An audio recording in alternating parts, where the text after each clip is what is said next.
Wait. You said wokest. First of all, don't conflate me with dumbass bullshit. Well, that's what you're spewing, dumbass bullshit. Get ready. The big really. Hold on. Time out. You said that Western civilization is not based on predominantly Eurocentrism. That is actually factually correct. No, it's not. Yes, it is. No, it's not. Tom, are you recording? Yes, I am. Oh, for fuck's sake. How is it? And how is it so bad then? How is it so bad then? You're able to sit here and talk all this shit the way you are without being fucking without the feds coming to your door and locking you up for dissension. Yeah, you're coming. Wait. Time out. What are you talking about, dog? Dude, you were in here earlier saying a lot of the problems in fucking Western civilization is due to Eurocentrism. No, the fuck it's not. Stop pinning this on Europeans. I'm not. No, Eurocentrism. Stop looking for a fucking scapegoat and maybe realize that the black community is its own worst enemy in a lot of ways. What the fuck are you talking about right now? Yo, look, I'm not even. Why are you projecting shit onto me? No one's projecting, dude. You're just mad projecting anything. Yes, he is. He's saying I'm mad. I'm this. I'm that. Stop, dude. Seriously, chill. I didn't say any of this. Okay. I never okay. Hang on. I never said shit like this. I hate when people put lies on my name. Let's get it right then. Let's get it right then at this point. All right. If you understand, hang on. What Eurocentrism is? Hang on a minute. Wait a minute. Yeah, we know exactly what Eurocentrism is. That means motherfucking having a mindset from the thought pattern of knowing that fucking the whole mentality of our paradigms come from the fact that we're fucking European by fucking descent. And it's a Euro motherfucking mentality as far as our fucking values and motherfucking orientations are concerned with governance, social statuses, and everything that's fucking involved. Afrocentrism, there are multiple schools of thought. Yes, okay, I fucking fully behind your ideology. So now I understand the mentalities. Would you agree with that? That's the basis. Western civilization. Do I agree? Do you agree that I understand the mentalities? For the most part, sure. Okay, as long as we're on equal footing. Eric. Sure. Eric. What is Eurocentrism? Eurocentrism, as I fucking understand it, is the mindset, the ideology that people of European descent, people of European descent have created a system, whether that's of governance or some social fucking construct, that by and large favors them only and no other race. That's not Eurocentrism. That's not Eurocentrism. But like, okay. You just said it was when Tom defined it as like. No, that's not what Tom said. No, that is not what I said. I said having the social and mental cues of being from an understanding of that everything that we fucking do is based on a fucking mentality that came out of Europe. It's not so much of having the fact that we put white people first, it's the fact that the first thing we think of is what white people think. Pretty much. Okay, well that's more or less what I was saying. Okay, all right, so that's where we are. It's not a racist mentality, it's the mentality of, well, first things first, you have to understand my Eurocentric mentality is from an immigrant mentality of somebody from Europe, all right? It's not a mentality of Americanism or fucking English or fucking Scottish. It is not the Protestantism that most individuals associate with Eurocentrism. My Eurocentrism comes from a mentality of a Mediterranean Roman fucking heritage. Okay? I respect that. Now, as we were having a conversation before, we were standing here having a talk about fucking ownership of human beings. And you were talking about the slavery aspect of human beings. Now, the part where you get it right and the part where you get it wrong are both in the same level. If you're talking about an Indian family who is extremely dirt floor poor and have nothing and want to have an opportunity not to live in a parking lot the next night, right, which is where a lot of these individuals live, right? They live their whole lives out of parking lots. They will send their children to work and keep that money for the family to try to help them have social upward mobility. And this is important for them to do because they have to go through this process in order to fucking move their fucking whole entire society upwards.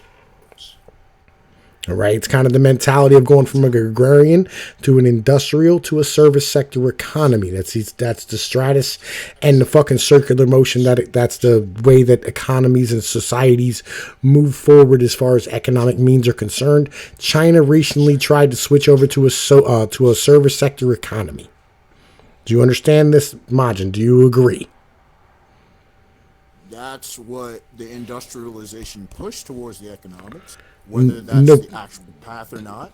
Well, this is the path that the world has agreed upon. It's not just the West, but also the East. It's not agreed upon. It's what's been taken. Well, it's the path that comes with things. You start with agrarian societies. It doesn't have to go that path. It doesn't have to. Explain how you can go another path. For example, before there was industrialization, predominantly, and it's not a shade. This is just history. Industrialization mainly started from the European continent, correct? Britain. No, it was America, but okay. Wait. It was not first in the United States. No, it was pretty much Britain was before States. the United States in industrialization. Where did Eli Whitney invent the cotton gin? That was in the United States. And James Watt, a Scottish engineer, reinvented the steam engine. The steam engine was nothing more than a mode of transportation. The cotton gin actually allowed for the industrialization of textile fucking mills. That you do realize the steam engine was powering multiple devices, not just transportation. For the most part, it was heavily involved in transportation. It was involved in other devices. Well, other than locomotion, it did not affect the industrialization movement in any major way. It was the cause of the steam engine, the reinvented steam engine of James Watt helped to lead the first industrial revolution in the 18th century, brother. Okay, we're talking 1820s, 1830s. No, the 18th century. We're talking the 1700s. Before Eli Whitney and the Well, Eli Whitney and the cotton gin came about in 1837, something like that. I thought it was 1790 something. It was 1837, I do believe, was Eli Whitney and the cotton gin. Unless I'm confusing him with another gentleman, because there was, that's the issue of invention. It's like with electricity. There were multiple ones. Yeah. Well, like Italy has a claim to electricity as well. But, yes. You know what I mean? Fucking everybody, Marconi has a claim to the fucking telephone. You know what I mean? Before Alexander Graham Bell did it. You know, like as I said. Yeah. As I said, like my Eurocentrism comes from a different mentality. But yeah, so anyway, so the industrialization, all right, it started on the European and American continents first, and you know, I mean, was spread out through trade through the East India Company, Britain, France, and Dutch, through their colonies into the rest of the world. Mm-hmm. All right, so India was a pretty much agrarian. 1793, by the way. Was it? Yeah. Okay. I was pretty good with chronology. Got you. All right. Well, I thought it was 1830 something. Anyway, fucking India is pretty much an agrarian society and still is and has been for a long time. All right. Yes. They are currently moving towards an industrial society where they produce goods and, you know, I mean, have their children and their wives and sisters and aunts working in sweatshops sewing up T-shirts for the rest of the world. Do you think they're kind of skipping that because they're trying to go into the digital age heavily? Well, they're going into call centers a lot, and you know, I mean, they're doing a lot of well, with the billion people, you have a lot of individuals and we're working inside of the tech sector, and you know, I mean, they're doing a lot of things, but they're moving into the industrial age. Turn it back on again. Yeah, did you unplug it? I've had India. Yeah, I tried that, dumbass. It don't work. Tom, personally have spoken with a lot over here in the West Coast, and they've talked to me about they're like, oh yeah, a lot of Indians are being pushed into tech. Yeah, being pushed. Yeah, but you know, I mean, usually it goes in from agrarian to industrial to, you know, I mean, being in the service sector economy. They're moving towards a mixed industrial service sector economy in India. Okay. Just like Pakistan as well. A lot of things you have are made in Pakistan. You don't even realize it. You know what I mean? But yeah, anyway, right? So this is the way things work. But in order to get off the grounds, you have to put your kids into sweatshops, and your children have to go into work, and you have ownership over that money that they make, and you have ownership over your children as well. And ownership in a sense of pets. You can't think of it as a black man thinking about slavery, all right? As a Slavic person can't think of it as a Slavic person thinking about slavery for themselves. Here's the issue of what is not being understood when I'm talking slavery. I never made it into a racial. The thing I brought up was debtor's prison, and I brought up child labor. Well, Because the reason I brought up about slavery and the ownership of people is these, and it's nothing against either of you gentlemen. It's literally the excuses that were used legally to justify owning people. It was that if you had this quasi ownership of something, it was dehumanizing people and making people into objects, into property. Once you can make anyone or anything into property, then you can own them, meaning you can treat them any old type of way you want to, including not compensating them properly, if we're talking economically, including having them do whatever you desire. That's the issue I have with ownership. Now, it may have modified and evolved as a term in the last 40 years, so to say, because if you're talking about ownership of a company, which is complicated. But that's the problem I was having with legal discussion. That's the issue I was having about legal discussion of ownership. Well, are we talking, which frame of reference are we talking about? That's the issue I was having. Well, as I said, you own your pets, but they're not your slaves. So what would you say the distinction is between ownership and slavery? The distinction between ownership and slavery is the idea that you can own them indefinitely. Debtor's prison was slavery, but it wasn't supposed to be. Well, we still have debtor's prisons today. We still have debtor's prisons today. True. All right. Indentured servitude was a similar situation. I feel you, but we no longer have indentured servitude. So you can knock both of those kind of off the box at the moment because we're not talking about legal definitions of governments, right? We're talking about legal definitions within the family. Like, because at some point you no longer own your children. Okay. Right. And in a normal stance, you know what I'm saying? When you get outside of individuals who are mentally handicapped, right? For instance, you own them forever. Right. For instance, I have my son's grandparents. They have a retarded brother who has lived with them forever, and they literally own that guy. They he goes to work. He fucking brings his check home. The check goes to support the fucking household. You know what I'm saying? He gets a place to sleep, food. 3 square meals a fucking day. And all the shit that he needs as far as going to do his laundry and things of this nature. What I was proposing earlier is that you can have responsibility and authority with ownership. And for example, if you're talking about the workplace, right? Most of us have managers or have had managers. They're responsible, or even yourself. Let's say whether you be your boss, your manager, or just your requirements of the occupation that you're, right? You're responsible for doing A, B, and C. You don't own the company, but you have certain responsibilities. That's what I was talking about with parental units. Parents have responsibility and authority over this, but the whole point, so that's why I was saying it was a point of contention about ownership. It wasn't the Slavery Act. It was how I know people don't want to define it, but it needs to be defined. How do you define ownership? Okay. Well, in all fairness, go ahead. Can I jump in? Go ahead, man. Yeah, we did this from the onset. We said we were talking about parental ownership of children.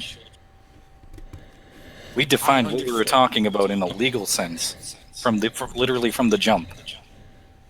But Eric, what I was trying to say is that the point of contention is ownership itself, concept of ownership.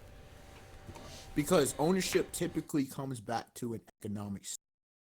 And that's why I brought up property. I kept bringing up about ownership and property, object. Obviously, there are varying degrees of ownership. How so? What do you mean? Well, you just said it, man. There's ownership in the extreme in terms of fucking slavery, owning human beings and treating them like objects. And then there's ownership in the more parental sense, right? In just owning your kids because they're your fucking kids. They're your biological offspring or they're adopted, whatever. But they're yours. All right. So like when all right, let me put it like this. When we bring up fucking, like, for instance, when we bring up the family unit, when we talk about freedom and responsibility and authority have to be married, right? This gets spoken about a lot inside of the Mgtows movement, especially when you're talking about guys like Turd Fling and Monkey. You have to have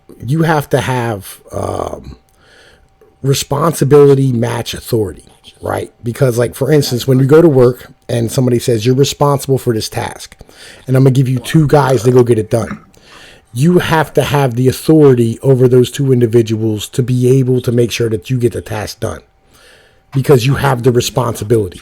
So it's the same way in your family. If you have responsibility over your whole family as a male, right? Because you're responsible for alimony, child support, spousal support, and fucking all the bullshit that goes with it if it goes sideways. You have to have that married to the authority over those individuals inside of your family who you're responsible for. I completely agree. Right. Guess the only point of contention. This is what I was saying. This is what I was saying. People were not understanding what I was bringing up. When I talk about ownership, it obviously has to do with objects, concepts, ideas, things like that. And the reason I bring this up, again, sticking specifically from what it comes from, property, object. You can have intellectual properties, as we know. You can have physical property. When you brought up about, I know we use the term loosely, owners of dogs and animals, and that's one of those. I know people, they may find this a cop out, but I'm dead serious when I say it, a very much gray area. How do you, because not everybody views animal rights, if you want to call it that, the same way, if that makes sense. Okay. Well, it's where you place value. I agree with you like 100% on that level, right? Where, like, you have individuals who stand here and think that animals are the same as fucking people, right? And I don't think animals are fucking people. I love animals. Yeah, I do. I disagree. Yeah, I'm on the mentality of, like, if my dog gets sick, like, I grew up I grew up in the side of a mountain, you know what I mean? So, like, if my dog gets sick and it's fucked up, you know what I mean? Like, I'm not gonna spend $5,000 fucking taking my dog to the vet. I got a bullet, you know what I mean, I could put in the back of its fucking head, you know what I'm saying, and bury it out back. Would you at least try, like, certain remedies, like home remedies? Oh, I'll for sure try to help them, you know what I'm saying? But I'm saying, like, like, in the end of the day, like, if your dog's too fucked up, you know what I'm saying? Like, if he's sitting there suffering, I'll put a fucking bullet in the back of his head. You know what I'm saying? That's actually kind of merciful.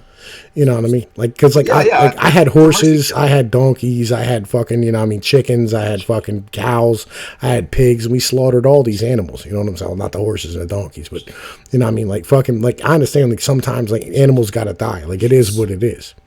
You know, and yeah, like, it's not even, like, it's hard, but on the same point, like, it's something that, as a man, you should be able to do. Right, because that's a lifestyle that I come from. That's the world and the people and the individuals that I come from. So, and again, like, I go back to, that's my property. Like, you shouldn't have any right to come tell me I can't shoot my fucking dog and bury him out back. You know what I mean? Because you feel as though I'm being raw. When in reality, like, it may have broken me up inside to do so because I love that fucking animal. You know what I mean? Right. But it's on a level of where, like, I'm not going to take food out of my children's mouth in order to fucking, you know what I mean, take them to the vet. Right. You know what I mean? Right. It's I think Tom, and this is why I was talking about the point of civility. Like, you know damn well I'm not gonna argue with you on some dumb shit, right? Like, I'm a fucking, like, when we come down to, like, have a fucking conversation, debate about something, we're gonna have a conversation and debate about some shit, right? You know what I mean? And, like, when we talk about property and ownership, like, in the legal sense, your wife and your children should be your property. Right? Because of the fact that if they're not, then the government has every right to interfere with them. Well, I guess it also, my position is the state shouldn't be involved in anything. But if at all. Depends on what your view of the state is.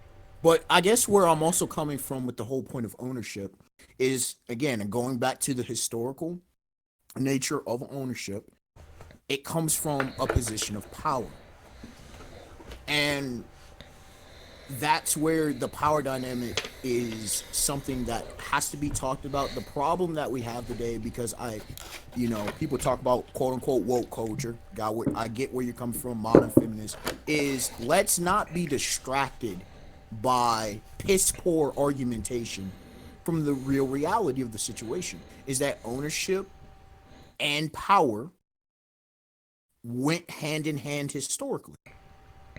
If you go all the way back, ancient Greece, ancient China, ancient India, ancient Japan, ancient Egypt, ancient fucking Persia, ancient, exactly. Babylonia, all had slavery, and it was justified because those who had power dictated what was valuable. Yes. If that makes sense. Which, again, dehumanized and made people nothing more than objects or property. Yes, but here's the issue, right? Like, so Okay.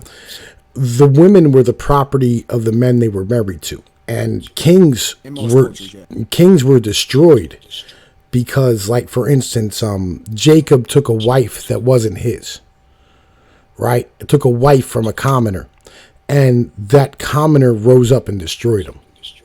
Wait, who? I think it was King Jacob. I'm pretty sure. Jacob wasn't a king. Who are you referring to? I'm trying to see who you're referring to. I think it's Jacob. I'm pretty sure it's Jacob. Because if you're talking about the Bible, there wasn't a king that did. King David. There we go. King David.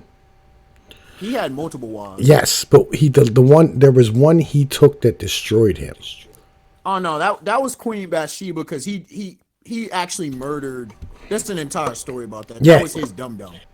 I feel you, but what I'm saying is he abused his power, right? Yes. And absolutely. he abused his power and took something that didn't belong to him, right?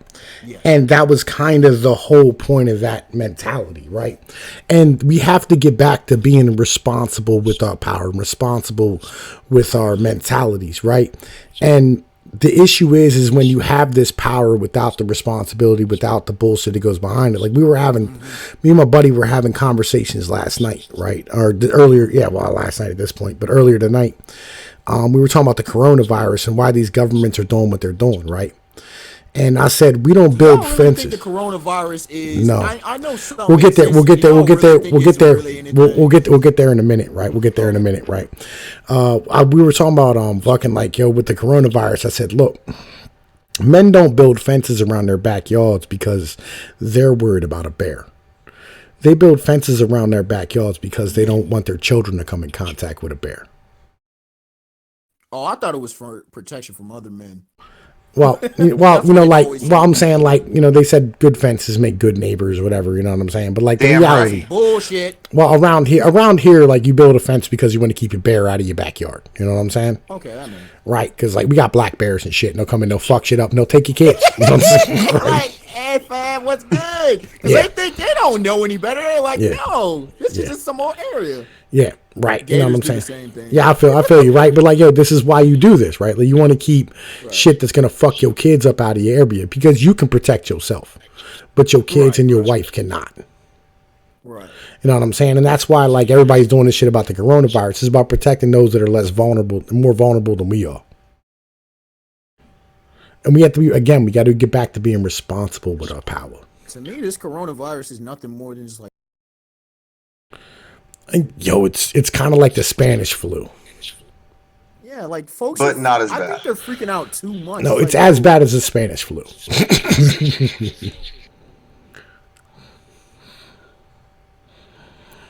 Every few years, we get an outbreak of something. I feel this one's pretty bad. This one's pretty bad as far as shit's concerned. I understand that it's bad, but what was it? Not anthrax. What was it a few years ago? H1N1, the swine flu, SARS. Yeah, every few a bunch years, of these there's a bad one, man. I feel I'm not trying to be callous, but I'm just honest. Not like this. Yes, like this. Well, no, nothing like this. The fucking death tolls are literally going up every single day. We haven't seen anything like this in what? If you're, is it in the hundreds? Here's where I'm at. If you're over the age of like 65, the chances of dying from this bitch are like 35 to 40%. That sounds about. That's high. That's real fucking high. Of course it's high. You know what I'm saying? So, like, again, we're not building fences for me and you. Like, me and you are cool. Me, you, Eric, Floyd, Noctis, we ain't gonna be hurt by this. We're good. But no, the question I was asking is how many people have been confirmed dead? Like 6,000 people, something like that. Over, you're saying globally? Globally. And how long has this been for? Like what? 3 months now? Like 2 months. I could see that. Right, and it's only been 100. It's only been 100,000. Only been 100,000 cases though. So we're talking about 6%. That's high. That's about probably double the mean, I would say. Nah, like the flu's about like fucking 0.15%. Yeah, Well, it's remember, 0.1 to 0.2%. But we have multiple flu strain viruses. This is probably something that comes around every once every 100 years. I think there's 2 strains of COVID-19. We're due for this. We're due for one of these. You know what I'm saying? Exactly. It's like, that's why I hate this. Sometimes sounds so callous, but it's I come from where hurricane and people. It's not a matter if it's when. Yeah. If you for multiple years, like for a good point of like over a decade, there was no major storms. We were, where I was from, we were blessed. And then the one that just happened a few years ago hit. And I was trying to explain to people who, were living in northern states and stuff. I'm like, this is just, it's a part of it, Yeah. Like, I live next to a river that floods every 10 years. Yeah. Right. Every 10 years, we get a flood that just fucks shit up. And every 30, we get one that legitimately wipes some shit out. Yep. It's the same way here in the Ohio River Valley. Yeah. I mean, it's part of life. Shit. You know what I mean? It just happens. Always natural disasters. And if in a way we don't think about it, disease is a natural disaster. Yeah, I agree with you. Right. I was saying last night I got in trouble on a live stream because I said that we should be covering fucking blankets with the coronavirus plague and throw them at old folks' homes and eliminate. Oh, that's a little Tom just does it. Hey, Tom and me, it's like characters in a novel, right? Let's say if both Tom and I were on Parliament, and then you can add in Eric too. Eric will be the quote unquote moderate. I'll be the radical, and Tom will be not considered the radical, but the radical on the other side. So you'll get this great debate on what should be done, or militaristically. I could see that happening as well. We need to invade. Me, hold off on that for a little bit. Like let's look at. And if we do blitzkrieg, Tom is like, nah, bro, conventional warfare. Motherfucker, if we go to war, we need to go to a fucking war. Don't play games. It could be a comedic ass book or a movie, honestly. It should be hilarious. Right. I mean, but as far as like the property thing goes, what you have to understand is we have to live in a paradigm where we are today, right? You know what I mean? Like, we all live in this fucking paradigm that we hate, okay? Everybody does. Where the government has entirely too much power. And without the mentality that you own your family, because literally, a wife literally translates to servant. Right? And I think, fucking Egyptian or fucking Assyrian language, right? Wife literally translates to servant. And and I'm not saying they should be servants. That's not even really where I'm at. I'm cool with she should be making sandwiches, but literally you have to have them as property. Your fucking family is your property. And if it's not, then that means the government can come and bother your family whenever they want to because you're not protected under the 4th and 5th Amendment. You know what I mean? I guess I also come from, you talked about you come from, your Mediterranean roots, which I was, again, like I said, I respect. I come from the South. And, Tom, I'm pretty sure you can appreciate this point where people from other cultures will say some shit and you'll say something and they'll kind of deem you to be wrong. And you're like, well, wait a minute. You have to sometimes understand things from a cultural perspective. Yeah. And Southern black man, from my family, as well as not just my family, but it wasn't white, black, or anything. In the South, we view family differently. Like, both parents have responsibility, but if there's a dad in the home, he does take the lead. A lot of Southern families are traditional. But it's not like some go overboard. We all know the stories. But for the most part, dad was like, if you will, Superman when you're young as a real small kid. Yeah. You didn't, or mom, either one of them could have been the disciplinarian. You ain't trying to talk back to them. or the classic one, I brought you into this world. I'll take you out. Yeah. And so you had the fear of God more or less put into you and respect for authority and leadership. Yeah. Now, the knuckleheads who were out here doing that, they were solo dolo. The rest of us weren't. We might, do our own little dirt on the low, but we did not want it to get back home because you knew you was about to feel the wrath. And so there was a sense of discipline and respect. It wasn't that mom, and definitely with my parents, they taught us to think for ourselves, and it was never a sense of to really fear my parents, but it was a fear and of respect, a respectful fear, if that makes sense. Okay, well let me put this like this, right? Because this is how I considered it with my kids, right? Okay.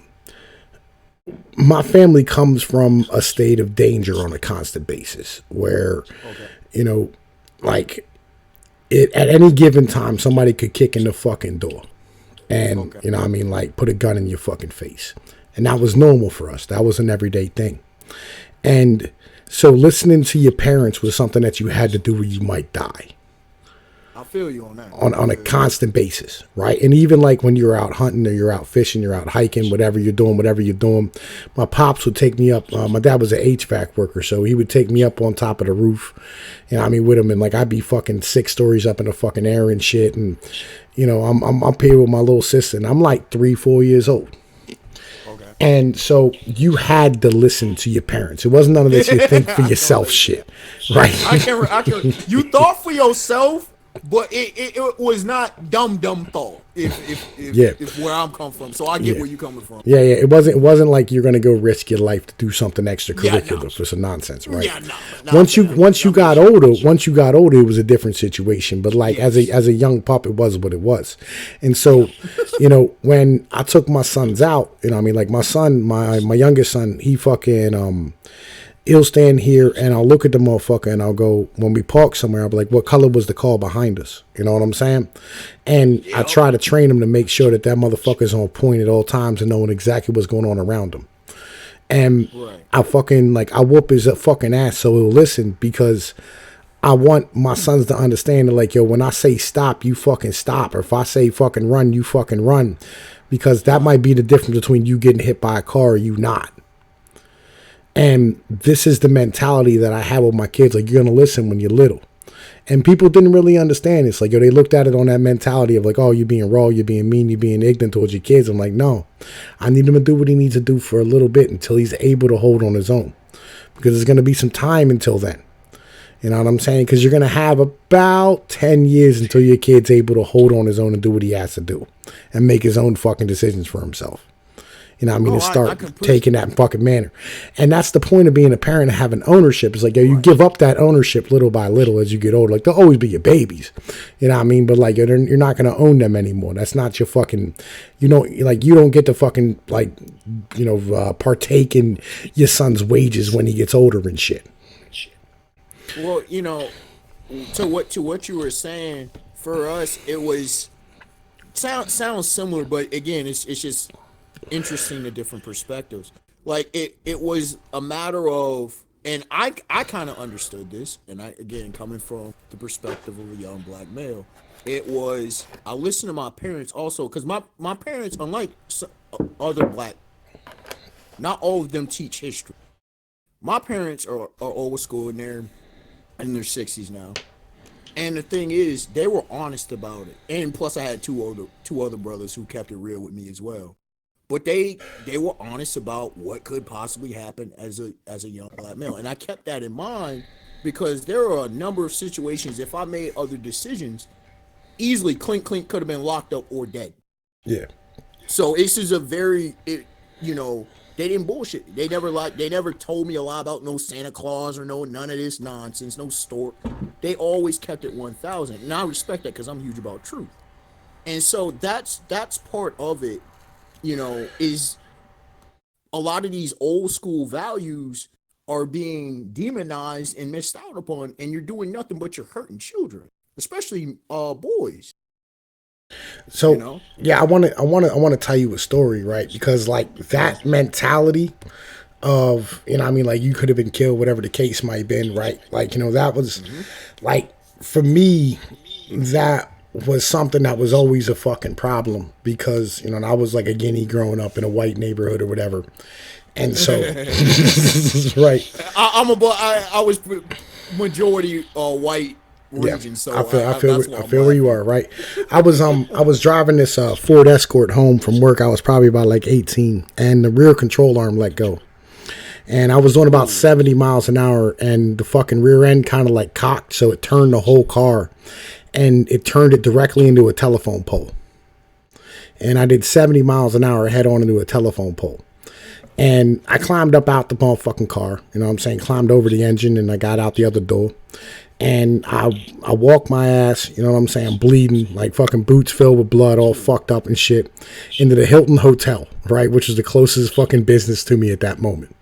Okay. And I walk in there and I fucking like, dude, I just wrecked my car. I need to use your fucking phone to call for help, right? And I call home. I'm like, yo, come get me, fucking I'm down here at the Hilton in fucking Hummelstown, like fucking the car, something happened, it fucking went right into the fucking telephone pole, it turned on its own, I don't know what the fucking deal is. And as I'm fucking telling her to come get me and shit, my fucking my mother-in-law at that point, fucking I feel myself being lifted off my feet and slammed onto the floor. Right? They called the cops? The cops came in because I left the scene of an accident and arrested me. With a broken shoulder, threw the cuffs on me, the knee on my back, fucking cuffs on me, the whole deal, slammed me into the back of the fucking cop car. As I'm standing here bleeding to death. Right? Like, yo, this is what I'm saying. Like, yo, like, this is like, you have to understand the cops are just shitheads in general. They're just fucking, they're fucking cocksuckers as an in general thing. Right? And I get up here to this fucking accident. The ambulance driver's like, let him the fuck out of the car. The fuck are you doing? Right? I think the first thing was, where's the driver? And he goes, oh, he's in the back of the car. They're like, what? Let him out and let us check him out, you dumb fuck. Fortunately, I'm not gonna lie, and I've known some absolute dickheads, and I've also known some who have intelligence. So it's sadly a mixed bag. It's very, very sad. Yeah, it is. Like it's not so much like, like it's not like a black or white thing, whatever. Like you can contribute it to race. It's just cops are fucking assholes as an in general thing. Right? Cops are fucking terrible. Right? And so like, they check me out and they tell me I got a broken shoulder and a broken jaw, like, and they're like, yo, they're taping me up and fucking, putting fucking, bandages on me and shit, trying to stop the bleeding. And they're like, you need to go to the hospital. I'm like, they ask questions in the hospitals and I don't know whose car this is. Right? Like, yo, I didn't steal it. You answer that question afterwards, bro. You don't offer that information first and foremost. Nope. So, I went home and I slept for 2 days, but understand something like all in all. Nah, I fucking slept. Yeah, you were really knocked out, bro. The body's like, too much trauma. Yeah, I was good. Like, I was fucked. I was in shock and shit. I was fucked up. Went to the hospital a couple of days later and shit. Got patched up, got some stitches and shit. But, like, yo, like, understand, like, yo, I get the fact, you know what I'm saying, of, like, where the mentality is of understanding what the police are. I get the mentality of all this bullshit. But what you have to do is what KRS said, right? KRS said, you have to go from a mentality of being a freed man to being a free man, right? You know what I'm saying? There's a huge difference. Oh, yeah. I agree with him on certain things and certain things I disagree, but it's perspective. I get yo, you have to be a free man. You know what I'm saying? Like, your rights are yours by birth, period. Of course. And no one can take them from you. Damn it. Of course. You know what I'm saying? And that's the mentality. And that's the mentality of a man when you fucking have a wife and you have children, you go, no, this is my family. You have no rights to them. You can't say shit inside of my household. This is mine. I own this. The only time I would obviously put a point of, stop to that is if serious abuse was going on. Yeah, if like if the kids are being raped or some shit, like that's a different situation, right? You know what I mean? Like you don't kids are being beaten and shit. Like you have vacated your rights. Yo, no. Like I don't even like yo. If the kids are showing up, if the kids are showing up with like black eyes and like fucking broken bones, different situation, right? But like I'm talking about smacking kids. I'm talking about yeah. Like if the kids are showing up with no marks on them, right? And like they're like, my dad beats me. Like get the fuck out of here. You know what I'm saying? Like yo, you're not fucking hurt. Many kids who are literally getting beaten, they're not saying shit. Honestly, I feel you. You know what I mean? Like, yo, my kid tried that bullshit, and everybody's like, you have no record of broken bones. We've done x-rays on everything. You've had no fucking injuries, no sprains, no problems, no bullshit, no concussions, no nonsense. They're like, yo, you weren't beaten. You weren't abused. Get the fuck out of here. I love my parents. I wouldn't, because they and I told you, my parents kept it real on that very thing. They're like, you want to go? Now, I never thought, it never crossed my mind running away, but that's because of whole other issues. But I never thought of anything, and I didn't know who I would have contacted anyways. But they're like, all right, you can go and say my parents, they love me to death and they loved us to death. They're like, all right, go ahead, go by all means, go ahead and say you won't. Then bye, pretty much. Okay, go and live with them then. My parents were old school. They ain't give, to a degree. They ain't give a fuck. They're like, all right. Yeah, see, like, I don't know, like, I got picked up when I was, like, probably, like, 15, 16, something like that. I got picked up as a pup, and I, fucking, like, when I was standing here, and the cop, like, this cop tried to slam me and shit, and fucking, like, I beat the cop up, right, and, like, fucking, so I went in, and I'm sitting in this fucking chair, right, and they got me handcuffed to the chair or whatever, and they're trying to get me to like give my statement. I'm like spitting on the fucking paperwork or whatever, telling them to go fuck themselves. Oh, right? Tom was the rebel, boy. Like, yo, nigga, I was 13 first time I got picked up breaking into cars. I sat in the fucking police station for 3 days. You had a record at 13. Yo, for 3 days I sat in the police station because I refused to give them. Try to get you up? Yo, I refused to give them my name. The hell? I don't believe you know where Tom is from. No, I don't fully. So, like, I get it, but it's like this reminds me of some dudes like from that tell stories from back in the 60s and 70s. Yo, Tom, show him some pictures of your fucking hood. Yo, it's a whole different Every time animal. I do it for my hood. Every time but anyways. Yeah, it's a whole different animal where I come from. Legit. No, I feel. I feel you. But right. There were multiple times where. Oh, but anyway, yo, the whole point of that story was I was handcuffed to the chair and they're trying to get me to give a statement, right? And like they see me, I was busted up, right? Like I was fucked up. Like my lip was fucking bloody, my fucking neck was all bruised, I was all fucked up because me and my dad had been scrapping. Yo, and they were like, you want to press charges on your dad or give a statement? I'm like, Nah, get the fuck out of here. Nah, I ain't doing that. Nope. Yeah. Right. You know what I mean? Like, yo, this has always been my mentality, like fucking that's what we do.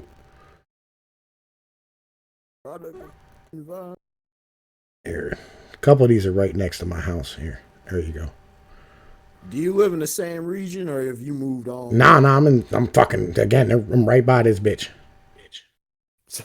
Oh, you want it all. What? I wonder, is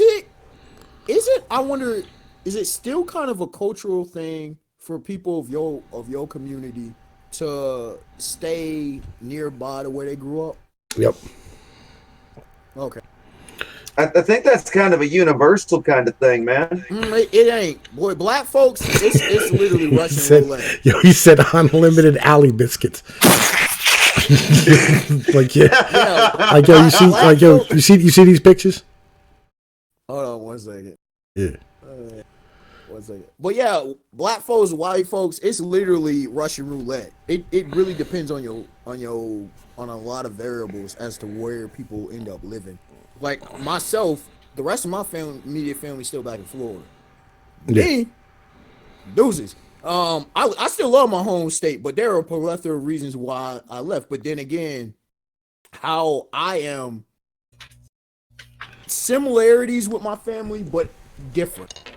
Very much so different. So it also makes sense in that regard. I think there's an individual aspect of it. Yeah, I just don't care. That's my mentality. You know, that's always where I've been at. Like, I'm like, that is clearly, I do that. Like, yeah, did you see the pictures? Yeah, out here, this man out here would be Frank James, not Jesse James, Frank James. Like, yo, like, don't care. Fucking OK Corral, Tombstone, Arizona ass. Yeah. I think do you know there was Young Guns and Young Guns too, but Blaze of Glory by John Bon Jovi. Yeah. That's you. You trying to go out like Santa Fe and Blaze of Glory. Love Bon Jovi, one of my all-time favorite bands. But yeah, that's you. Nah. I think you will be one out here in any era. You be going out young, dying young. That's how it was supposed to work. Game. What did you say? That's how it was supposed to work. But like, you know, once you get past a certain age, you're like, fuck it, I'm living. You know, I don't know, like the whole point. No, I agree. No, I'm just saying in other eras, I see you going out early because you would be the fucking daredevil, risk-taking ass. Maybe have 1 or 2 kids and whatnot. Yeah, young Nave in the village or whatever. But anyway, right? Like, yo, like, yeah, this isn't, you know, I mean, like, yo, but like that's kind of the whole point of this shit, right? It's like, yo, as a man, you're supposed to like motherfucking be that dude, right? You know what I'm saying? One of the things I would say is a big problem is that, and it's a cyclic, it's a generational type thing. But a woman also has to allow you to be, and I don't mean it in a legal sense. That's not what I'm going with that. I mean it on a personal level. The woman has to allow you to be a leader. She really does. No, and if she allows you, the man to lead, and if he's a lead, everything works beautifully. I done seen this time and time again. You have to be a leader in order to have somebody follow you. I agree, but even if you are a leader, if she doesn't want to be subservient, if she doesn't want to humble herself, that's where you got a lot of contention with families today. You know? Well, yeah, I mean, but again, like, yo, if you're not the leader type, and that's the problem, there's too many niggas with no chins out here, right? But like, then why are women selecting these ain't shit niggas? That's what I keep saying. Stop selecting these. Dude, I'm literally, myself and plenty of dudes, I know there's plenty of dudes. Women know they are good men. Know they are about their shit. And they elect not to. Or like, yo, to me that makes no. I've never understood. It makes perfect sense. You know what I'm saying? Like fucking stealing the wheels off cop cars.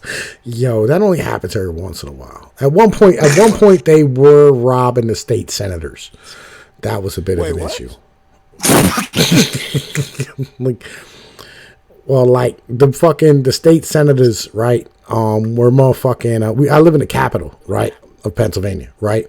So, like, the state senators come here, you know what I mean? The state representatives, they all go to the Capitol building, and they try to go out for, like, lunch in, like, the restaurants nearby, and they were getting robbed by the hood niggas. Yo, Eric, you know what that is? Like, Tom would be a Don from, like, the 1960s, 1970s. Seriously, just think about what I'm saying. What? Oh, yeah. What do you mean he would be? He is. Nah. What you talking about? No.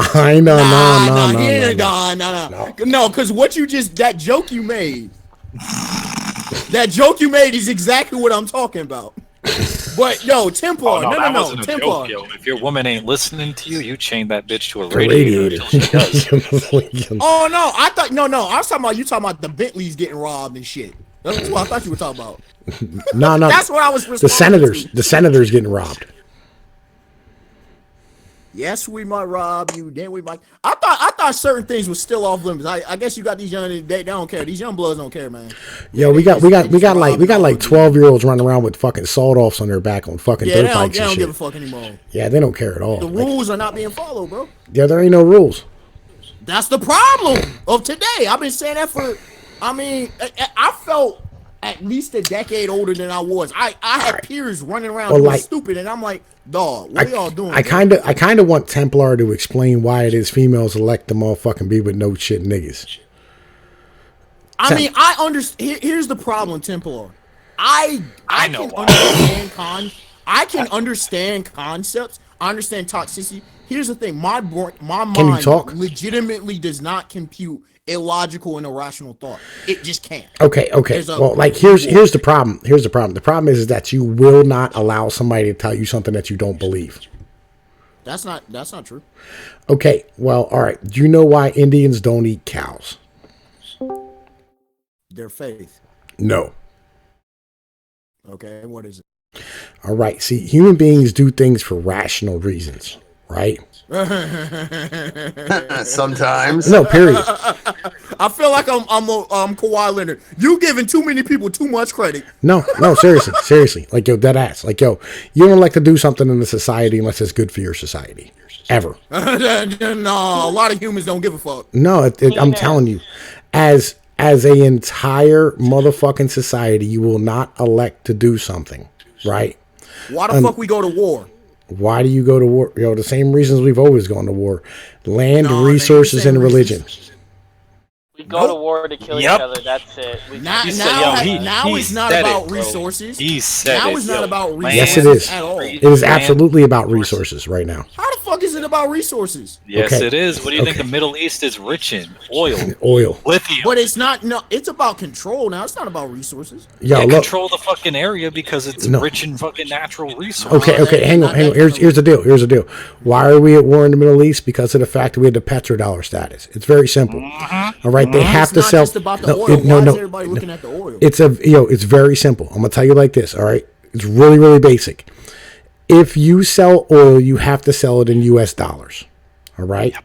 It's a very simple thing. We made an agreement back in the 1970s after we went off the Bretton Woods Agreement. Yep. Did you know what the Bretton Woods Agreement was? Are you talking about the type of agreement that led to OMAC? No. Do you know what motherfucking the Bretton Woods Agreement was? Specifically, not that. Okay, the Bretton Woods Agreement was a very basic thing after World War II. Everybody met in Bretton Woods, Connecticut, where they stood here and had a conversation among world nations and said, hey, look, the situation is that the United States will maintain their fucking dollar at $35 an ounce in gold, and all of our major nations will allow us to stand here and motherfucking fucking trade in our fucking dollars for fucking gold. All right. So if they have $35, they can buy 1 ounce of gold from the U.S. government and it would motherfucking trade it in at any given time. Now, this fucking agreement lasted from 1946 until 1972. In 1972, East Germany and motherfucking Switzerland and France all tried to cash in fucking dollars. You mean West Germany, correct? I mean East Germany. East Germany? East Germany. In the USSR? Yes.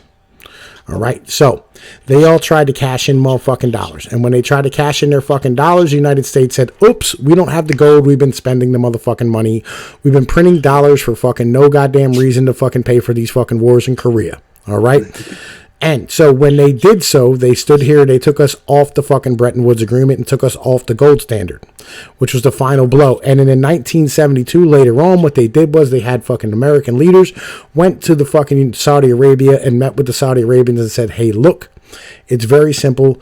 You sell your fucking oil only in dollars. We will sell you fucking treasuries for that fucking sake. And we will allow you to use our military as you see fit.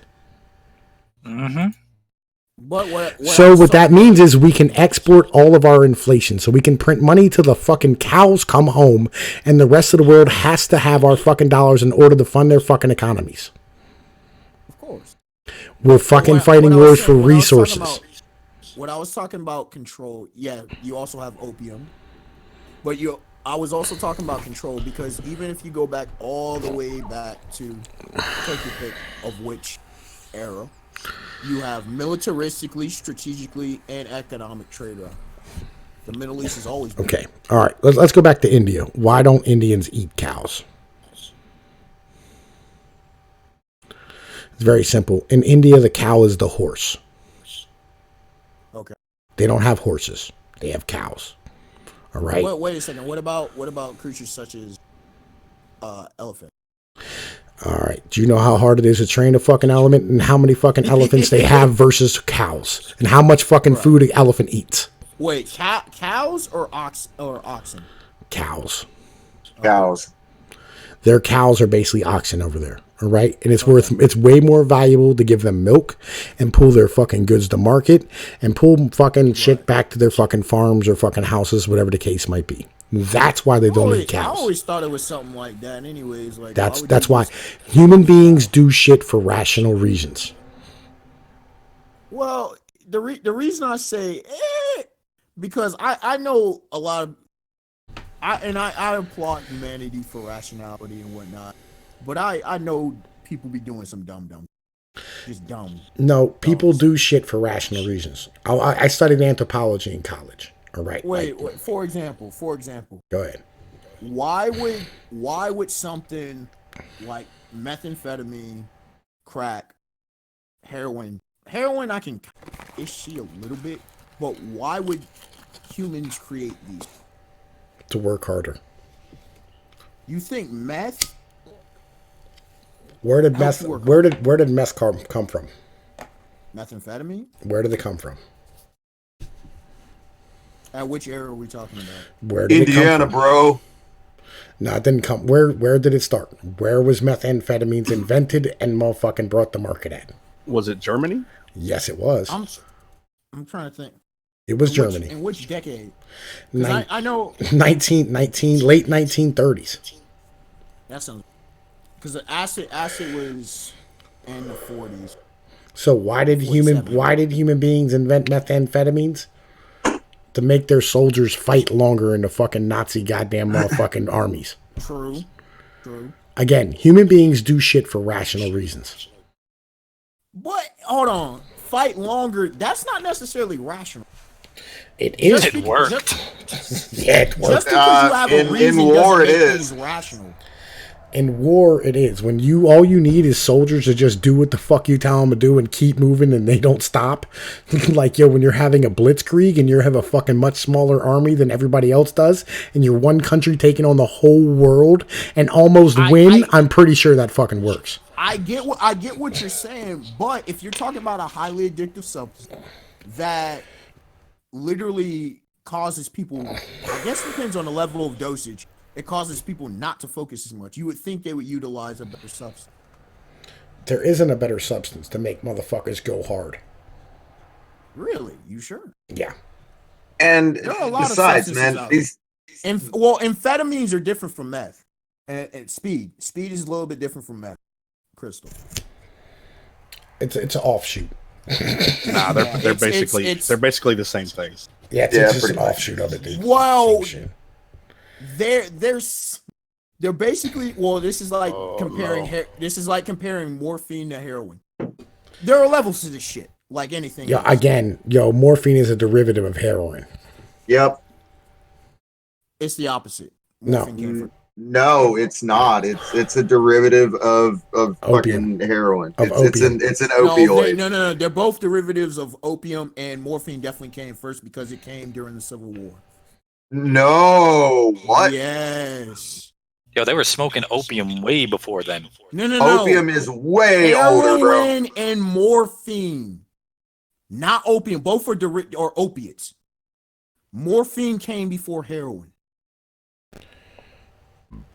Not too long, but it did come before heroin. Yes. I don't know about that, man. I'm gonna have to see some sources on that. I'm looking it up. Civil War. It was. Nothing flies under the radar of Tom Pease. Like I said, always fact check. I have no problem with people. Learn something new every day. Morphine came first, though. heroin, morphine trace their origin to a single plant. Opium poppy cultivations of the plants date back to the earliest years of human civilization, and opium is well known in the ancient Mesopotamia. The narcotic drug has been used recreationally as medicine for centuries. Opium derivatives, including morphine, became widely used as pain relievers. Particularly in the 1800s, heroin too was first synthesized for medical use before physicians realized its potent addictive properties. Yeah, pretty much. Opium comes from milky sap. Opium cultivation spread to the ancient Greeks, Persians, Egyptians. Ancient Egypt flourished under the king of Tutankhamun in 1300 BC. Hey, King Tut was in that trade too. King Tut was getting Yeah. It's getting lit. Oh yeah, it has a hell of a lot of history. I mean, the British Empire. You know about I know, Tom. You know about the Opium Wars. Yup. That's what this is talking about. Yeah. First Opium War and the second Opium War. Yeah, fucking there's a whole bunch of shit with this. Yeah. Yeah, it's I did, as far as in meth, I didn't do too much study, but yeah, a lot of these substances I've done a lot of study. Because I wanted to know how this thing comes. There's a lot. People think, oh, this just recent, addictive. No. There's been like 3 or 4 morphine epidemics in the United States history. There's been about 3 heroin epidemics. We've dealt with like the 3rd one. So yeah, it just is cyclic. Yeah, fucking I'm looking at the first uses of it. As far as I know, at least in the United States, morphine, because it was during the Civil War, and they were trying, but most of the soldiers didn't even die from the battlefield. It's sad. They died like a man.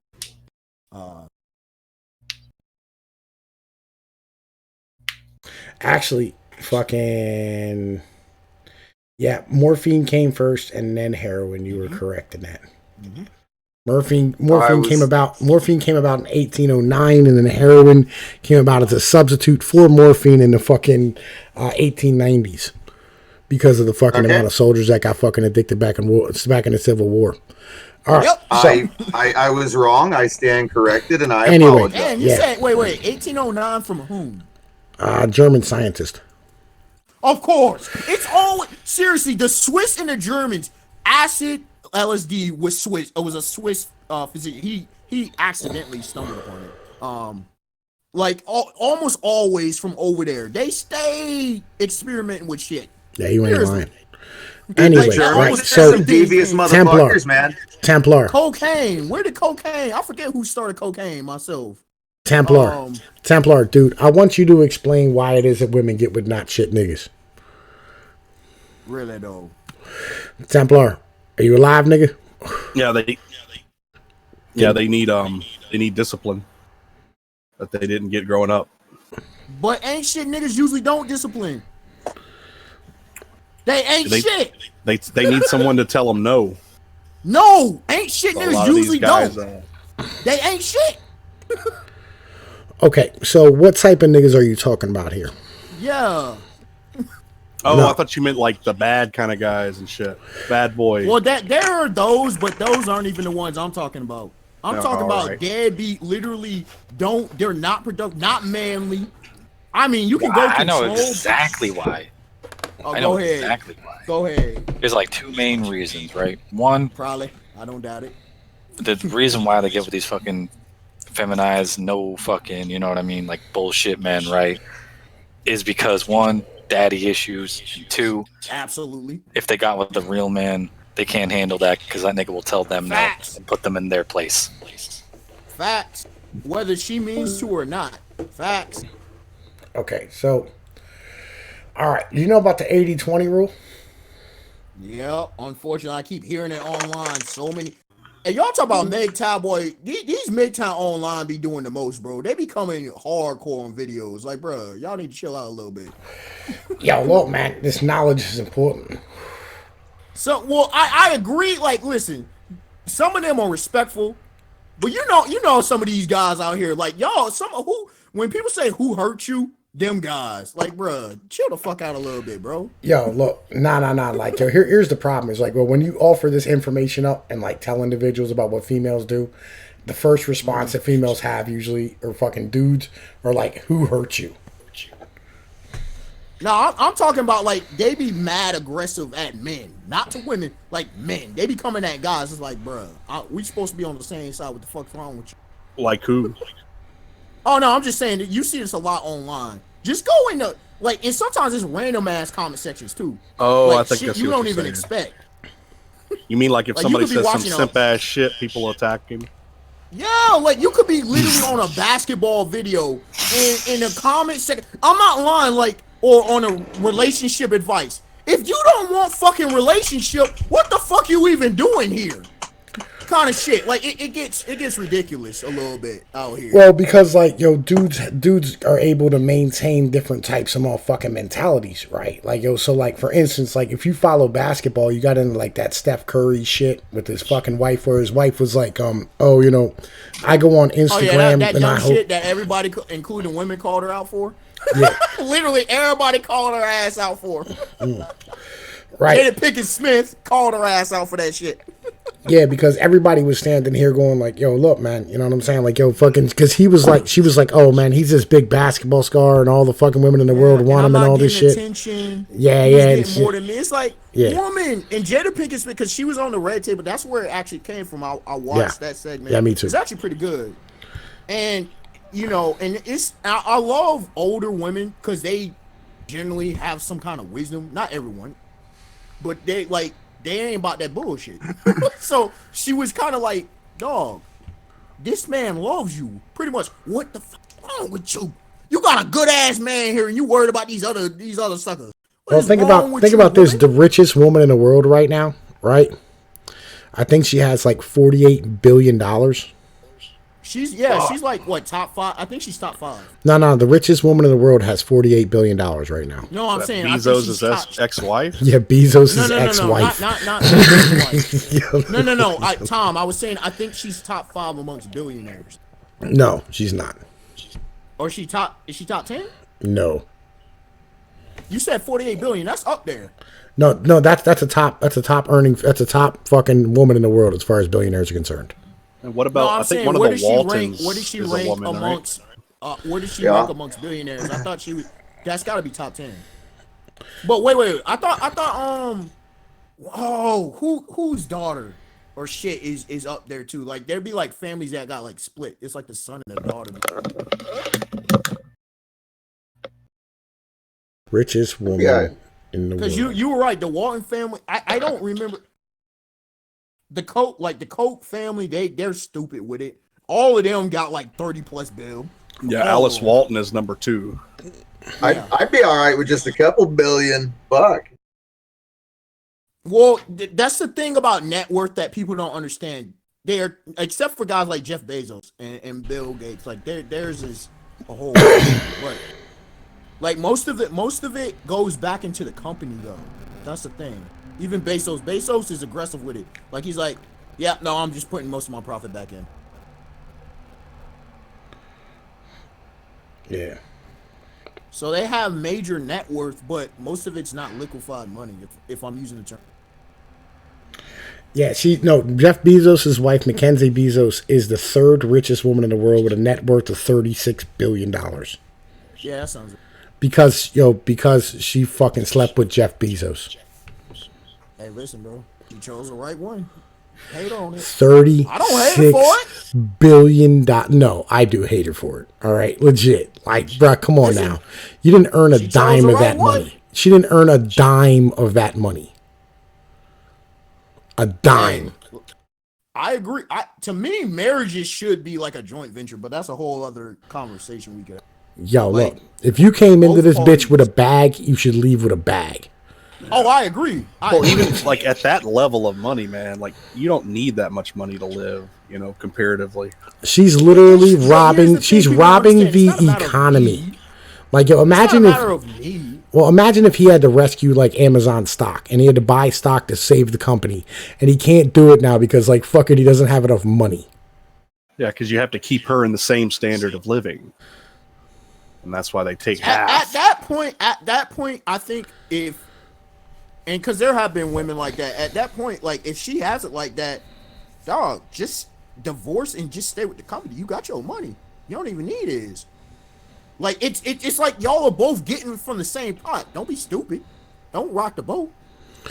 Yo, she got upset because he was fucking another bitch. Yo, if your dude is worth fucking that much money, if my man is worth $72 billion, like legitimately, like maybe, just maybe, you should tolerate that.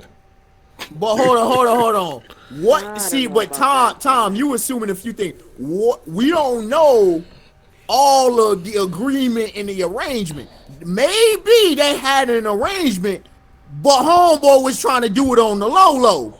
Nah, like how about some folks do have open relationships, but they want you to tell them. That was not the situation at all in any way, shape, or form. The situation was that she wanted my man all to herself. You know what I'm saying? She felt some sort of kind of way. They married.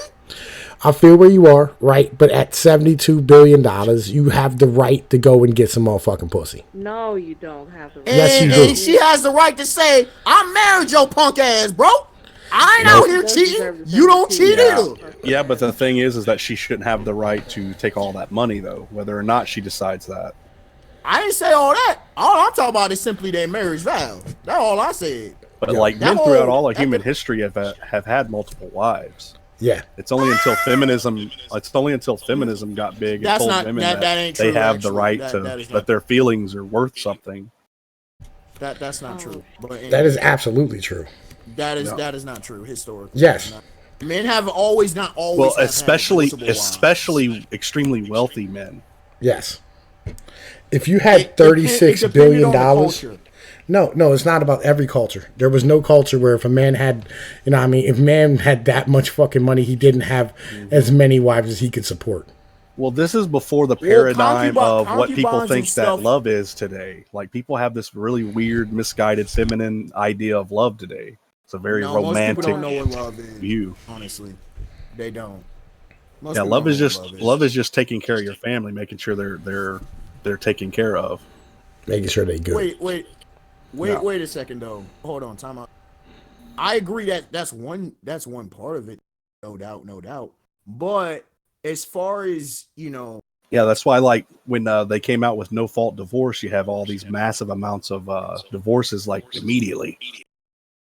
Yep. Because men would have side chicks and their wives would get pissed off about that, and they'd use that and divorce them. Yeah, well, here's the thing that nobody.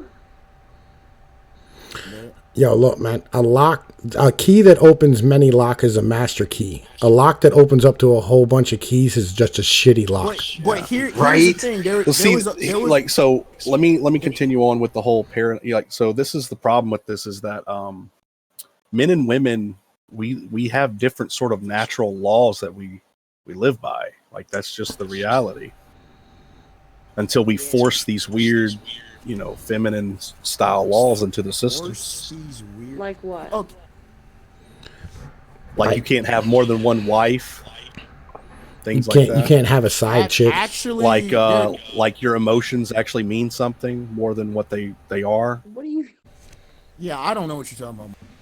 Things like that. All right. Yo, look, it's very simple, right? So, like, if I'm able to stand here, come home, bring home the bacon, do all the shit I'm supposed to do, handle my business, go to work every day, grind it the fuck out, take care of my kids, be the individual I'm supposed to be, right, around the motherfucking house and shit. If I feel as though I want some extra cutty every once in a while, I should have the right to do so. Then don't marry.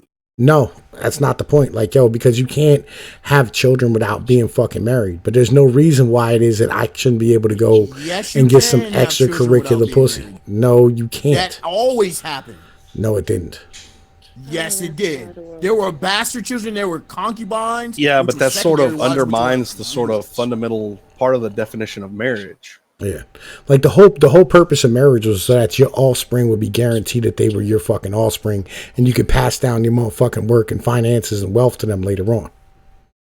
Indeed. So when you go around fucking, and it's not just men, this was women fucking multiple dudes as well, and leaving. A lot of women left too. They never got divorced technically, but there was a lot of women who up and left. Sometimes abuse, sometimes not abuse. No. Again, a lot of these problems. No, not really. Like, no. Yo, you could not. You could not leave with a child. They wouldn't just they wouldn't be able to survive anyway. Yeah. Yet, dude, I'm talking even 60, 70 years ago. This happened. That's only because women had a backstop. They created a welfare system as soon as they got the right to vote. It wasn't from a welfare system. Welfare has been around since welfare and Section 8 have been around since the 1930s. Well, not only that, but other social programs. It wasn't always situations where women were collecting welfare, bro. Again, like, yo, women could not maintain themselves and a motherfucking child without the government's fucking help. Depends on the situation. So dude, the point is, like, were there ever women who left their husbands and survived? Sure. Yes. Yeah. But that's not what we're talking about here. That is the fucking extreme motherfucking, like, fucking outside chance of that happening compared to the fucking norm where it was they'd fucking end up fucking in poverty, fucked up in a fucking shelter somewhere. Well, a lot of these women were already in more impoverished situations. No, if you had a house and a roof over your fucking head and meals in your motherfucking stomach, you weren't impoverished at that point. All right, see, we got to define the time period here. Anytime before 1900, you're basically talking about the feudal age. All right, because most individuals lived on $1 a day. It's kind of the situation in they modern lived in small huts, and sometimes they had to plant food to fucking grow to survive. Well, that was the agreement. That was the agreement. Anyway, that was the agreement between men and women, right? Legit. If you're talking about less well-off men, they weren't having all these multiple wives. Okay, they weren't having multiple wives, but they had side pussy. And there were chicks that had side dudes too. So no, but the problem with that is that a chick has a side dude, she can get pregnant with another man's child. Yes, we know this shit happened. That's what I'm saying. Like, that's a big problem. I shouldn't have to raise somebody else's child. That's why I'm trying to point out that we go by slightly different natural rules and natural laws and shit. Yeah. Like, yo, yes, period. Like, yo, it's very simple, right? Yo, no, it's very simple, right? Like, yo, I shouldn't be forced to be enslaved to raise somebody else's child. I agree. Everybody agrees with that. So that's a natural law for me. Yes. Right? As a woman, she should not be motherfucking out here getting impregnated by another dude and making that happen. I agree. Right? But she can. But on a fair note, if he agrees that, and again, this is based on their relationship and not doing their thing, right? He also, because on that agreement, should not just be out here impregnating a bunch of chicks and bringing them back, because that takes away from the home. It works with both sexes. Yes, but you're not impregnating a bunch of fucking chicks. It happens.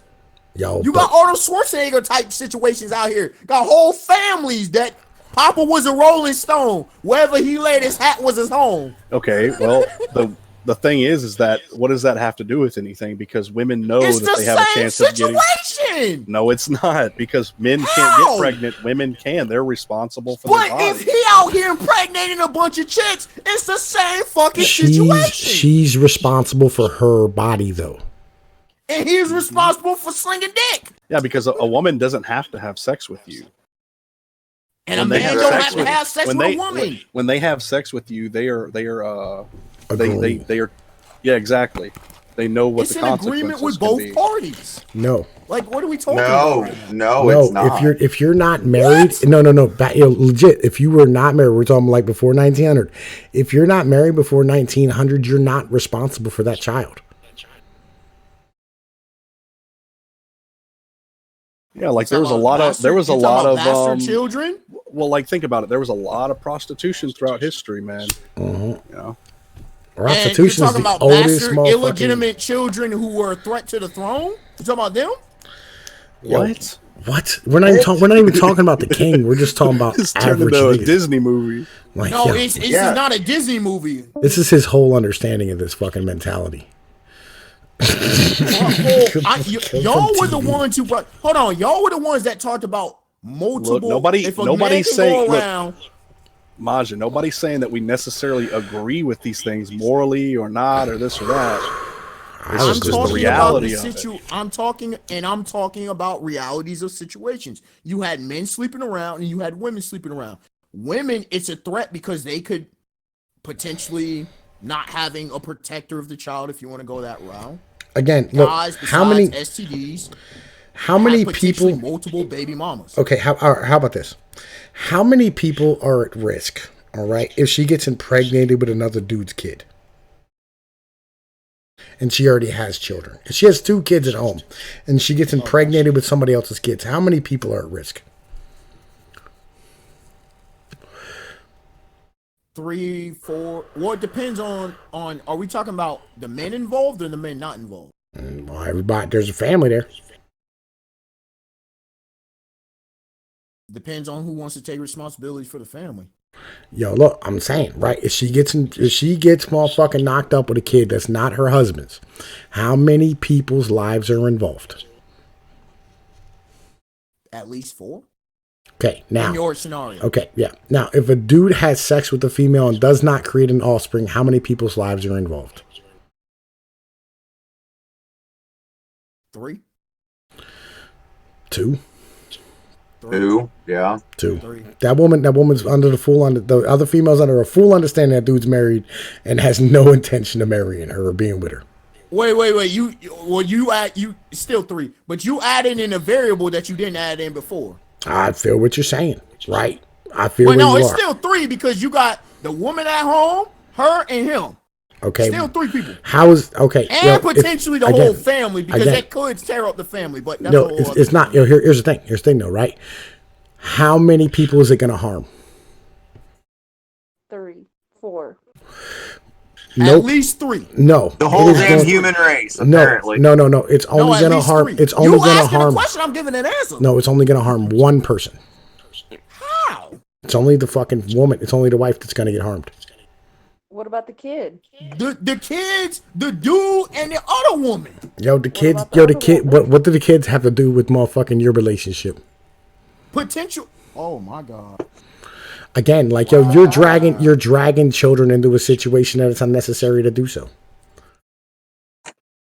If you have a whole family unit, the house, and he's fucking around and doing shit outside the home and not being. This happens a lot. Wife. Yeah, but how is what's the best way for a man to be a role model? Not be actually faithful and not fucking around. Spend some time with their kids. Taking care of his first primary responsibility, which is the household, and spending time with their kids. Yeah, spending time with the kids is like the last. It's like after work. The last one. I'd say it's afterward. The second one. That's because you grew up watching Disney movies where they had these stories where the dads was a part of my life. The dads were like called bad because they were working every day and stuff like that. No, my dad wasn't. My dad worked. That was his first priority. I agree with you on that. But I also think that fathers take a, not a majority role, but I'd say a pretty important role in kids' lives. Yes, I agree with you, right? But the reality is the only person who's going to be harmed from this motherfucking situation is the wife, and that's just emotionally if she doesn't shut the fuck up and deal with it. Shut the fuck up and deal with cheating? Yeah. Why should she have to deal with bullshit? I don't know, man. That's not the agreement that they made. Unless they made that agreement. Because her life is relying upon him, and the children's lives are relying upon him. And so they should deal with whatever the man wants. The woman should be dealing with whatever the men want. Well, okay. Well, if you think that's selfish, if you think that's selfish, what do you think the system is right now, where women can do whatever the fuck they want and they get out with it? It is a racist, sexist legal system against men. I've said this time and time again. I'm not arguing for the system currently. Yeah. Well, think about in history when we didn't have DNA tests and shit. I agree. It's wrong, which is why people shouldn't be just sleeping around. If you make an agreement, hold on. I'm basing this off of the point of marriage. If y'all are single, y'all make an adult decision, right? We can all agree on that. That is, whether you agree or disagree with sleeping around, whatever, it's irrelevant. Those are two individuals. When you have a marriage and specifically a whole damn family unit of kids, that's affecting everybody. It's not affecting anybody if you're taking care of your business. Yes. If. The thing is, Look, Why men weren't always this way. Like, you know, the effeminized men of today, you know, that's not the same men back in the, you know, early 1900s and shit.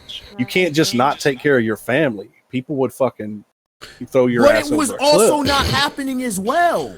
They would fucking beat the shit out of you. It was both men taking care and men not taking care. This was a known thing.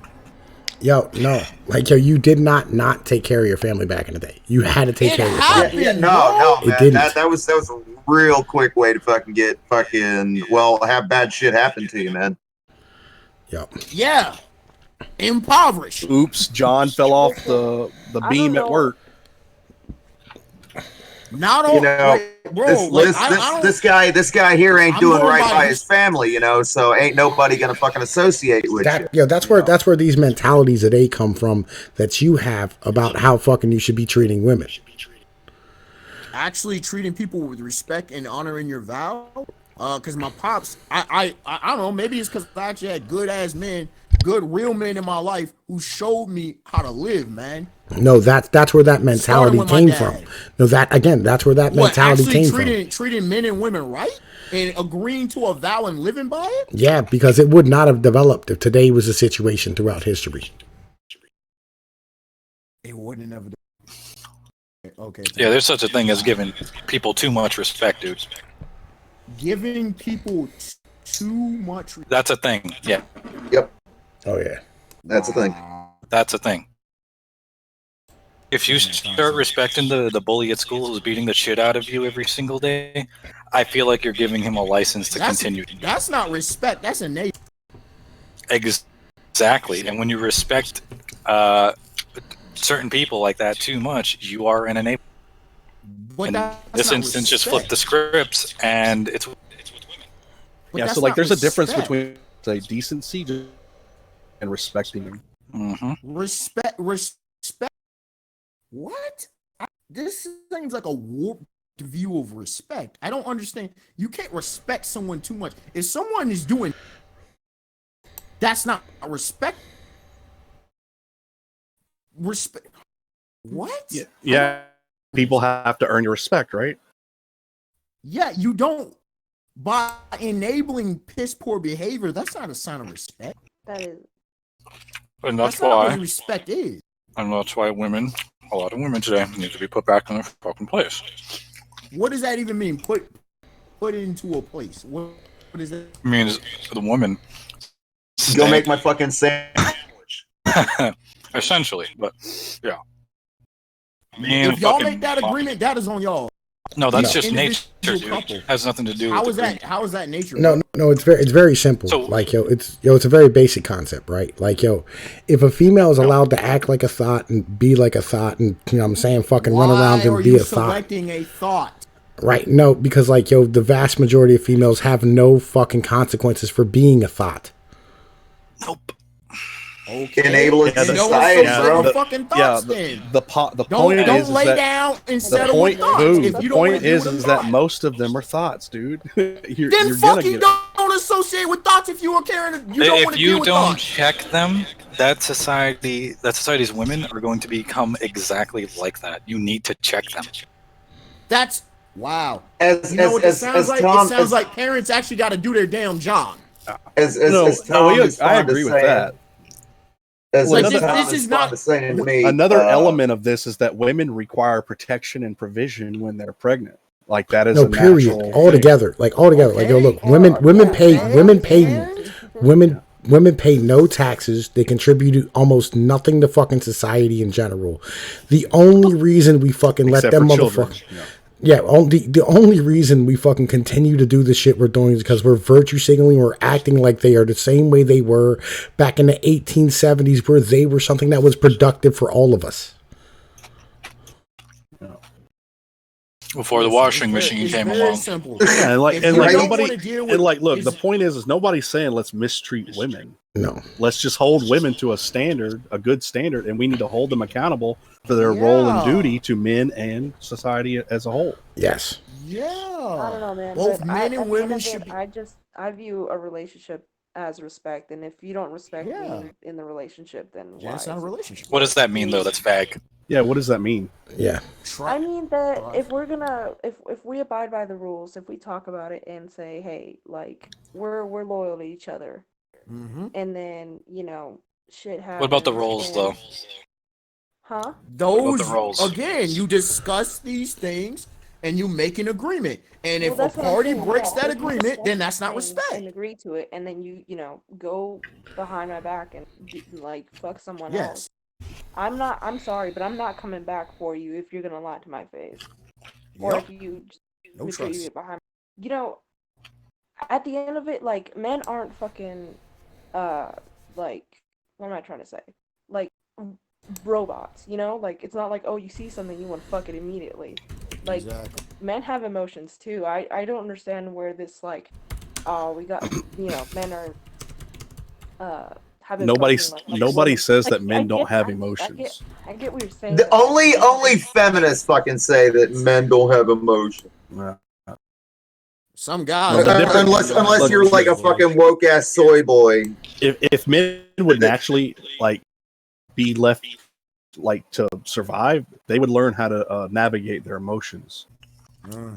Well, men like already. when you grow up in school and you get bullied and you stand up for yourself, you learn shit. Like that's how it's supposed to go. Yo, men learn how to control themselves.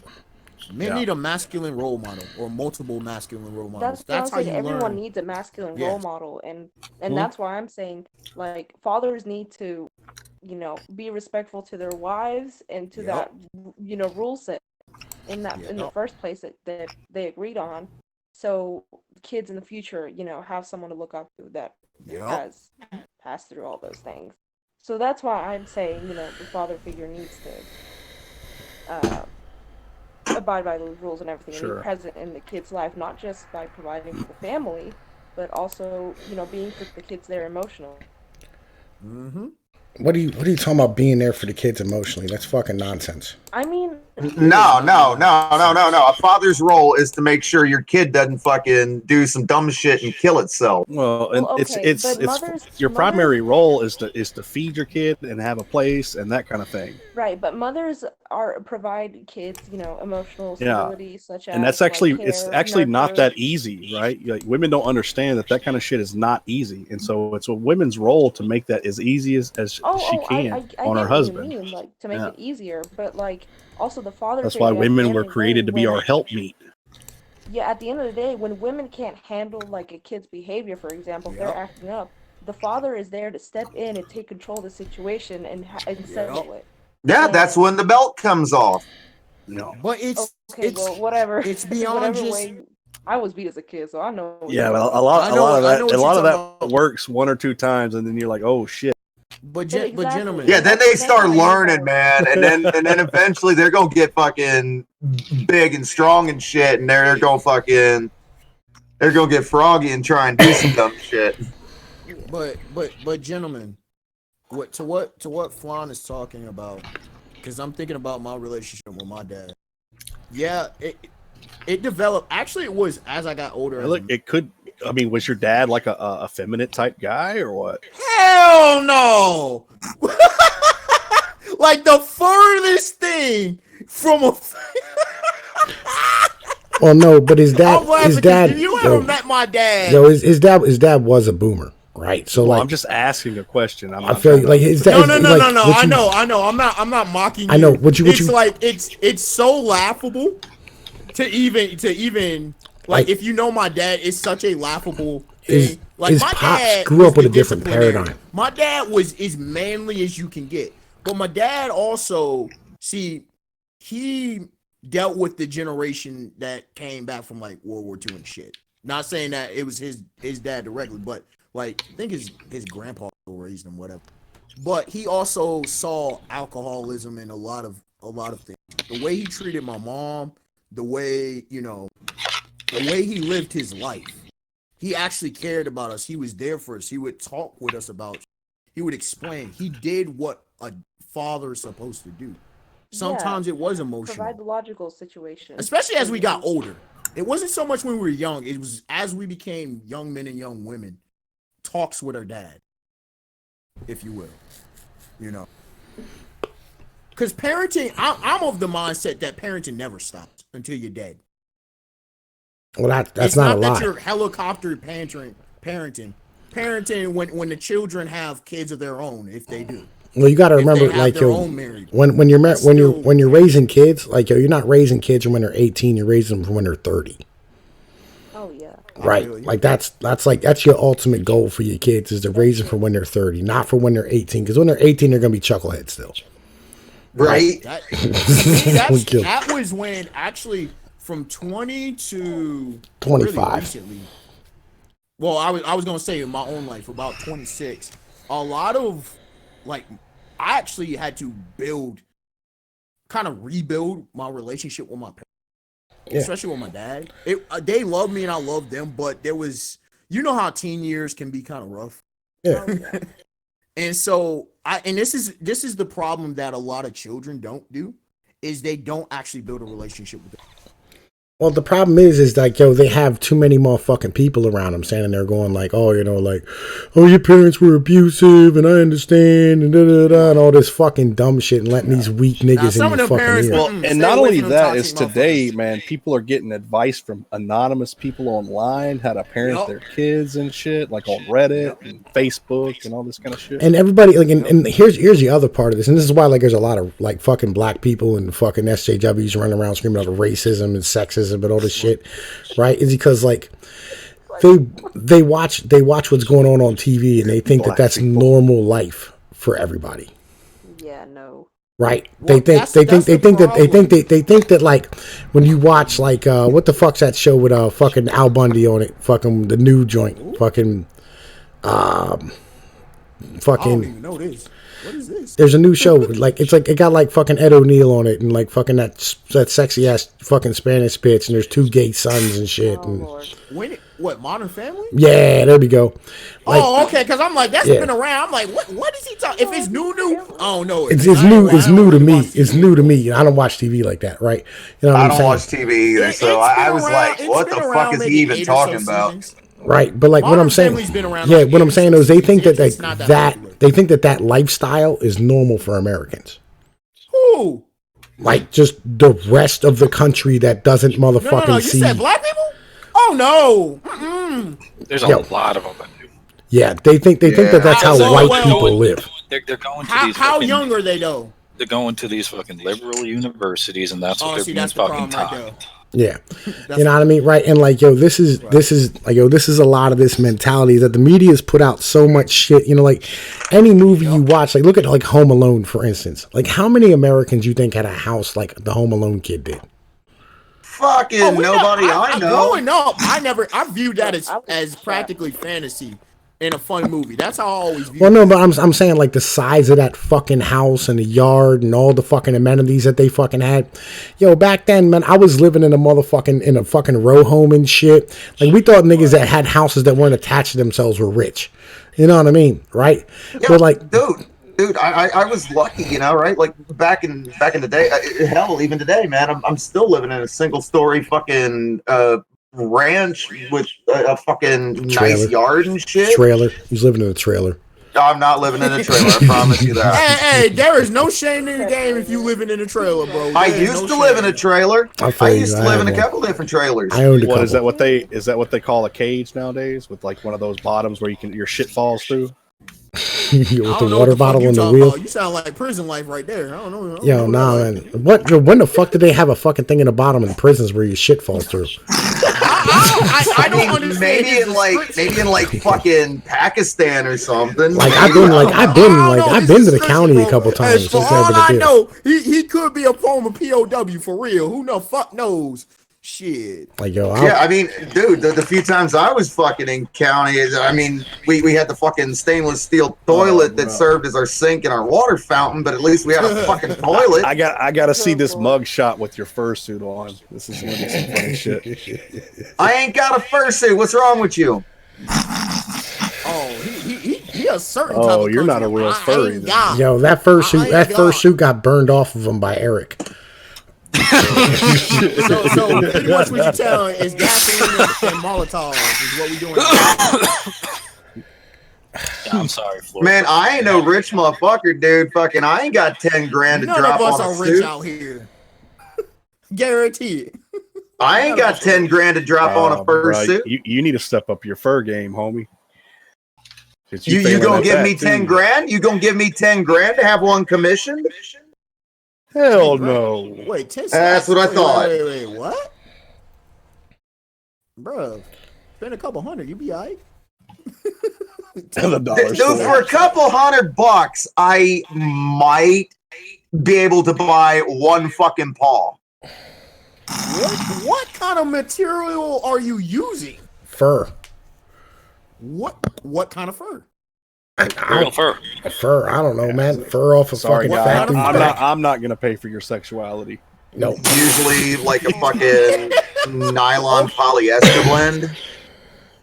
Then why is it costing you like 10 stacks? I don't Because, understand. man, dude. All right. Look, do I have to explain basic economics to you on this?